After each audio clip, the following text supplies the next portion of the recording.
Still in Toulon, rumor has it when Bryan Habana retired, they had the budget to build a facility like this. Bryan, I won't lie, I haven't seen any rugby club, a facility like this ever, in any rugby club. This is, I mean, okay, let's talk about the day when you were here. What was this place? Definitely then? not And this. what is it like now? This is incredible. No, this is phenomenal. You come back here and, I mean, I ended in 2018 and there were plans and talks of creating something phenomenal. Like they had this plan 2023 that was in, Murat Boudjlal, the then president, had chatted with a few of the shareholders, of which Bernard Lemaitre, the new club president, was one. And I mean, there's always talk about upgrading. We had a box gym that was very old school. We had like container physio rooms where the ice machine wasn't working. And I don't want to say it was an unprofessional setup for an incredibly professional team. Yeah. But it definitely wasn't this. And I think reflecting now on what we were able to achieve with the limited resources that we actually had in comparison to what these guys get exposed to now, it's frightening. But you hope that this professional setup will mean a legacy is going to be created with results that come with it, because this is just phenomenal. Toma, you guys obviously didn't have a lot in terms of facilities, but in terms of IP and players, you guys were loaded. How did you guys feed off each other? I mean, you look at the names. I went to start Moyola about a year ago, and you go through and you forget some of the players that were there. Yeah. But the talent you guys had was something. It was out of this world. Shimmi, it was out of this world. The one thing it made me realize, and I mean, we'd come from a very professional structured environment in South Africa, both at the Bulls and the Stormers, and nothing against the coaching environment. Bernard Laporte was more manager than what he was a coach. Yeah. We had Pierre Mignoni was the backs coach, who I absolutely loved, but it was this one environment of understanding how the player IP experience knowledge that you talk about can make the cream rise to the top. I mean, Johnny Wilkinson was a key driver in making sure that professionally on the field we were phenomenal. But the likes of Drew Mitchell and Matt Gittau, they were the biggest jokers off the field. But Gittau, a great centre, better than Jean de Villiers. Much quicker than Jean de Villiers. Better hands, better looking hair. Better person. Better person in certain ways. A lot funnier. Yeah, a lot funnier. A lot more charisma. Yeah. I mean, John has his knee. I mean, Matt has everything else that goes well with it. So, but we had those players that were the IPO. We didn't train a lot. I can remember, like, my first season, I struggled to count how many times we did, like, a breakdown drill. But then you had the likes of Stefan Armitage, who was phenomenal. He became European Champion Player of the Year in my first 2 seasons here. But we didn't train the breakdown. So it was that group collective IP. And I do think what helped us is that the setup across France wasn't as professional. So, Bakkies Buerta always said that people think we're mercenaries, but we're winning trophies.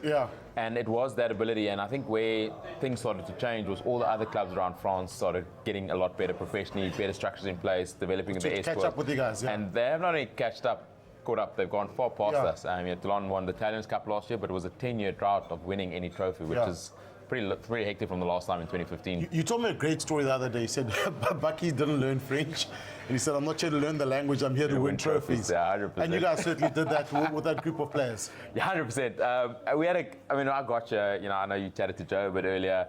He'd already become a Toulon legend by the time I got you in 2013. And I gave Joe a call, obviously just trying to discover what this place is like. And he was just so upbeat about the passion, the energy, the spirit in this town, and what this club resembled to everyone. But getting here, and then we had Bucky's, John Smith, Mikey Klaassen, Craig Burden, Joe Panicco, Donnie Rousseau. Wow. You forget some of those names. So we actually had a great contingent of South African boys. John would buy the meat, Bucky's would fry, Michael Klaassen would be serving and waitering for us.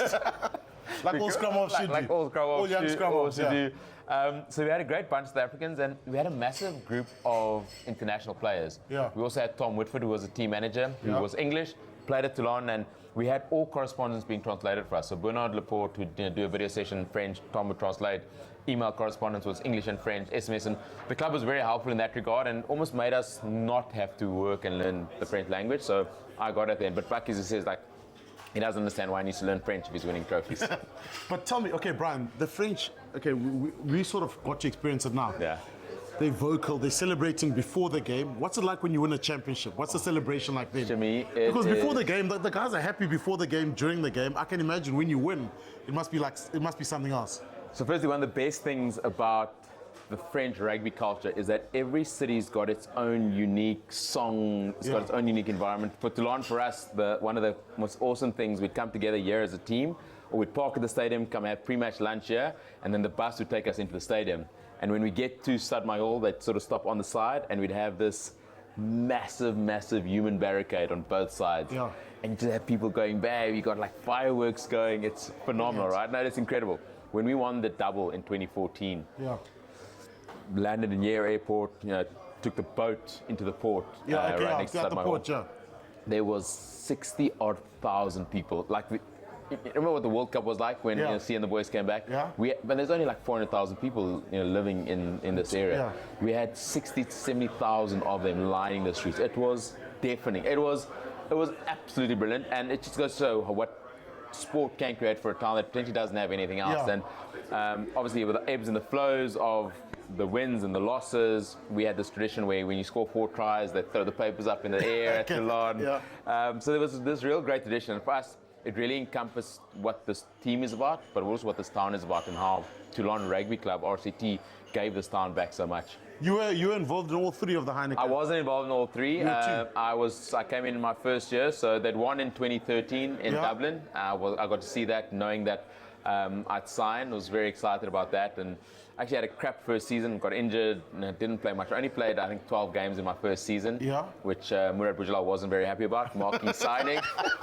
Didn't get paid my full salary for that, but then won the double, right, in your first season. The likes of Johnny, Bucky's, Ali Williams, Carl Heyman, Armitage Brothers, Matthew Buster, Gets, Drew. It was...